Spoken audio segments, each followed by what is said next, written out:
It gets better. So goes the promise of a popular online campaign in which millions of people have posted heartfelt video messages directed at young people struggling with their sexuality and acceptance in the world, urging them to persevere through their struggles, promising that later in life, in college, into adulthood, it gets better.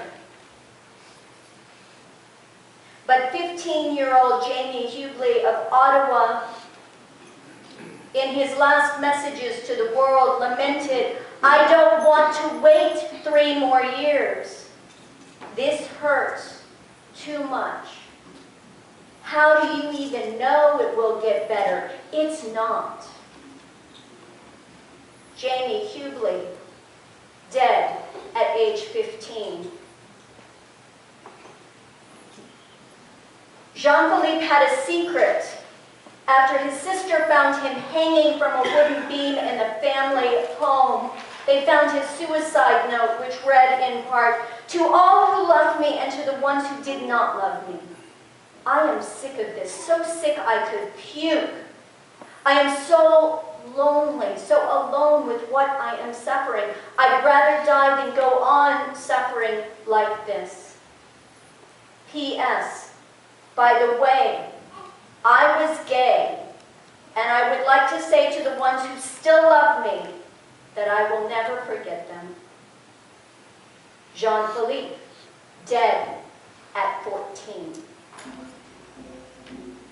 Nicholas's classmates did not consider him masculine enough, and the talk was that he was a fad.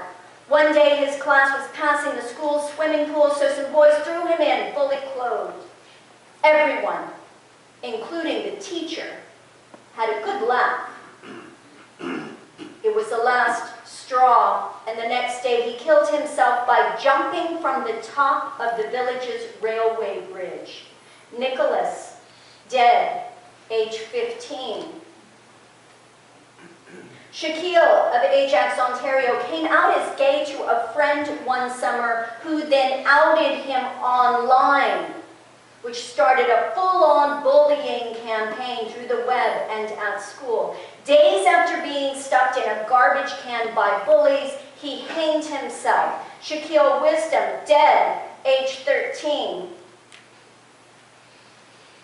Carl, a football player and a Boy Scout, was ruthlessly tormented by school bullies who repeatedly called him girly, gay, and fad. His mother, heading to yet one more meeting to confront school authorities to beg them to help about the bullying, found her son hanging by an extension cord on the 2nd floor of the family's home. Carl Joseph Walker Hoover, dead at age 11. Bruce traveled from Florida to the Grand Canyon and jumped over No Name Point, 450 feet to his death. His suicide note read, "I'm gay. I never wanted to be, and I've always wished it would change, but it didn't. I wanted to live a normal life, but God created me this way for some reason, and there was nothing I could do to change it. I was born this way. Believe me, I would not choose this way of life, for I know how hard and unaccepted it is. This way, I could live a peaceful afterlife instead of a life of fear, agony, and depression. Love and always eternally, Bruce." Bruce David Michaels, dead at 21. Jacobs High School effectively ended his Gay-Straight Student Alliance Club at the high school by imposing a ridiculously high rental fee and even was willing to cancel all extracurricular activities rather than be forced to sponsor a gay and lesbian support group. Jacob, distressed that there was no longer a place for him at school, hanged himself at his mother's home. Jacob Lawrence Orozco, dead at age 17. Marcus and his friends were stopped by police who searched them. When the officer found condoms in the boys' pockets, He concluded they were gay and then threatened to out them to the community and family members. Hours later, Marcus shot himself in the head with a revolver. Marcus Wayman, dead at 18. Jaheen complained to his mom, "They keep telling me this gay word, this gay, gay, gay. I'm tired of hearing it. They're telling me the same thing over and over." One day, Jaheen came home from school, handed his mother a report card full of A's and B's, and when fetched for supper later that night, his mother and younger sister found him hanging by his belt in the closet. Jaheen Bermudez was 11 years old. Seth came out as gay in the 6th grade. His suicide note described his life as openly gay as hell on earth. He tried to hang himself from a tree in his backyard and died 9 days later from his injuries. South Walsh, dead at age 13. Tyler's college roommate captured his sexual encounter by a hidden camera and live-streamed it on the web to his classmates. Tyler jumped to his death from a bridge. Tyler Clementi, dead, age 18. According to his suicide note, Brandon could no longer live with the constant bullying from other kids at his high school, who called him fag and sissy. So Brandon walked out in front of a tractor trailer on a busy highway early in the morning. Brandon Bittner, dead, age 14. Dominic's suicide note explained he was the victim of homophobic bullying at his school following a game in which he accepted a dare to kiss another boy. He jumped to his death from a 6-story building. Dominic Crouch, dead at 15. 18 months later, his distraught father, after receiving a Hero of the Year award by a British gay campaign organization, also committed suicide. Roger Crouch, dead at 55. This past December, Eric filmed an It Gets Better video where he recounted his traumatizing coming out story. In high school, he says his name was not Eric, but Faggot. He says, "My mother knew I was gay and performed an exorcism on me in an attempt to cure me. I had nowhere safe to go, either at home or school. Less than 1 month ago, Eric James Borges was found dead at age 19. Have you heard enough? Yes. Have you heard enough? Yes. Yes. Can there be any doubt but that we, as religious liberals, be completely and proactively committed to being a safe haven? To us as individuals, being safe adults, to being teachers and mentors and friends who provide safety and acceptance. I ask you, would any of these children arriving here among us, would these children know that you, as Unitarians, would they know as you, as Unitarians, would love and support them? Would they be able to recognize you as a potential confidant? Would affirm and promote actively their way of being in the world? If these children overheard you talking in the coffee hall or at the work water cooler or around your dinner table, would they hear messages of acceptance and love? Or would they just hear a gentler version of the same old things? Would they be called to account still why they may need our special recognition? would need our protection? Would they need to justify that to us? When Ottawa teenager Jamie Hubley's suicide made the news this fall, Rick Mercer issued a rant demanding that we need to make it better now, and admonishing all of us who are safe and older to come out now and speak up now, telling us, let's all commit to make it better now. And so I call on you, friends and members of this liberal institution, to heed this rallying cry, because we can make it better now. As a liberal community, we are compelled to stand on the side of love and do our part to end bullying wherever and however we encounter it. I call on each of us to take a stand for love and refuse to tolerate bullying. Bullying is defined as a conscious, willful, deliberate, hostile, and repeated behavior, which is intended to harm others. Bullying can be direct, as in physical violence or verbal abuse, and bullying can be indirect, through social exclusion from a peer group, or spreading rumors or slander.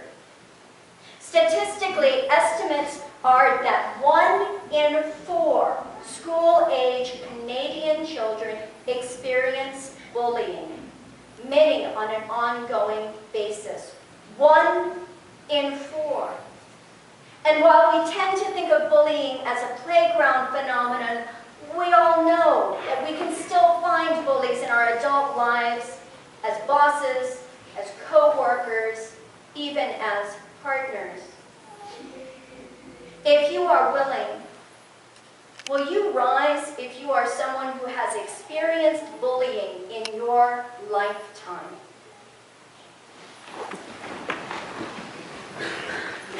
Look around. Thank you. Bullying harms all of us. Bullying harms bullies themselves, who are more likely to engage in criminal activity as adults. There's also a subtle but lasting harm to bystanders. We who witness and do nothing about it damage our psyches and one another by our inaction. Our inaction creates a more violent society. And in the extreme, we are paying with the price in lives lost. It has become so prevalent a phenomenon that it has spawned a new name: bullycide. Bullycide is the loss of life mostly through suicide related to bullying.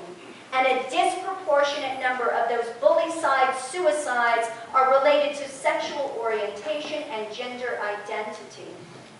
Suicide rates among lesbian, gay, bisexual, trans, and questioning youth, LGBTQ, are 4 times higher than their straight counterparts. If you're gay, 4 times higher suicide rate.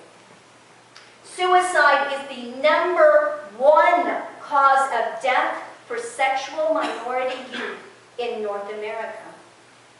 And it is vital to note that it is not sexual minority youth who are inherently at risk. In other words, being gay doesn't make someone suicidal. Rather, it's the pervasive societal structure and culture of homophobia that threatens their health, safety, and well-being.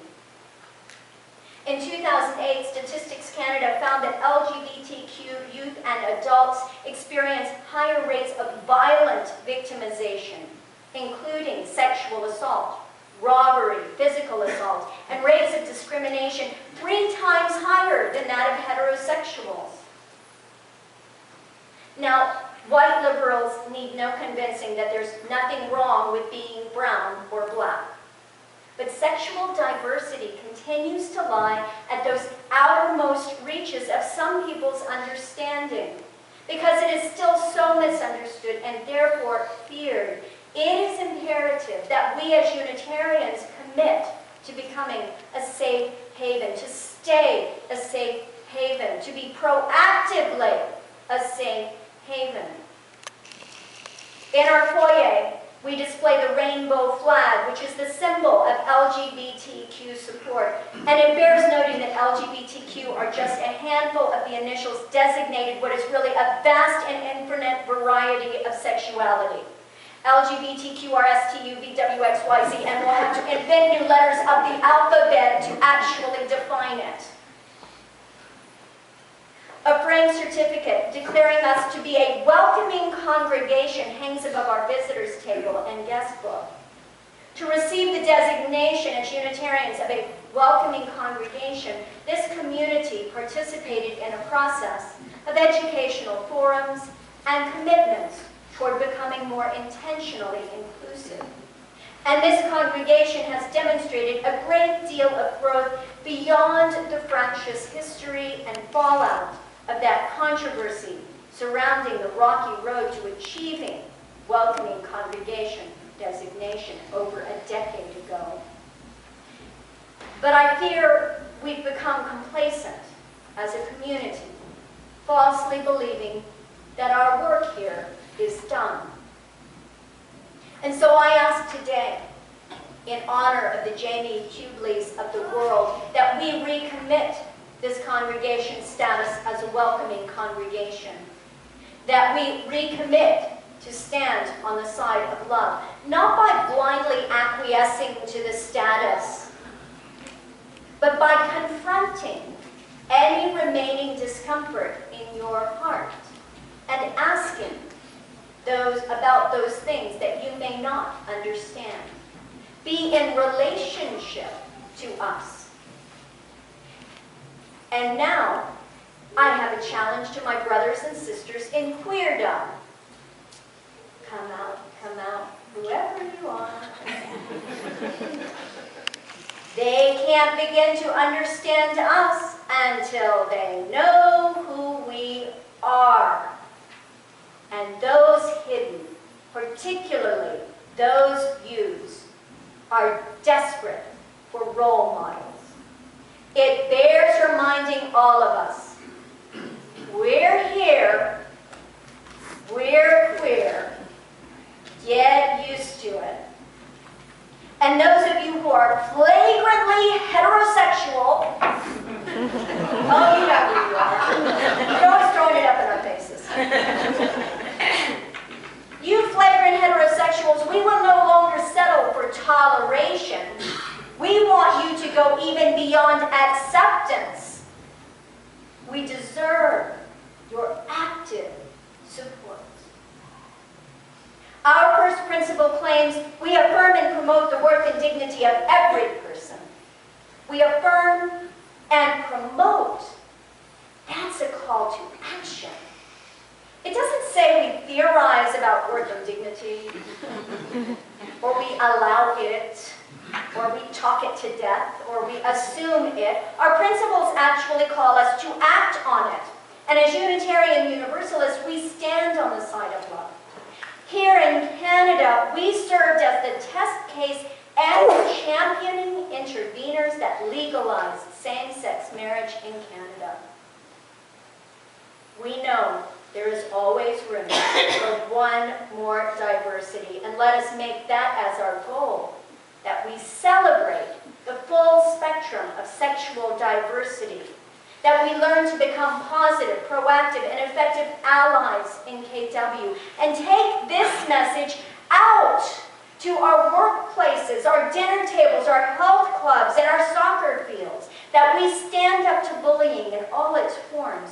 We can make a difference by living into our ideals as an inclusive community where all are genuinely welcomed. We, who, in the words of our founding father, need not think alike to love alike. We also do not need to love alike to love one another.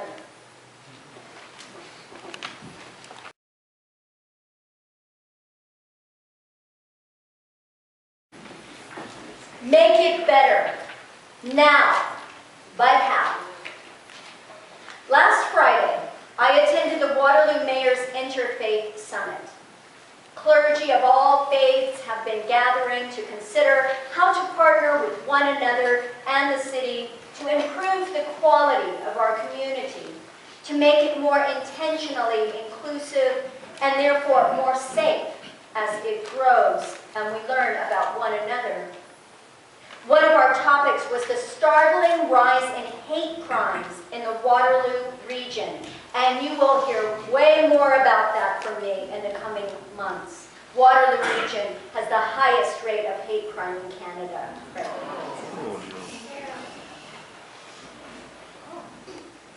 One clergyman testified to his success in working with a mosaic of cultures with very happy results. He said, "Show me where to find this hate because I've never experienced it. I haven't encountered it." Now you know I have something to say about it. I definitely had something to say. I had a bit of a reaction to a white, straight, employed male Christian who can't find evidence of discrimination in his town.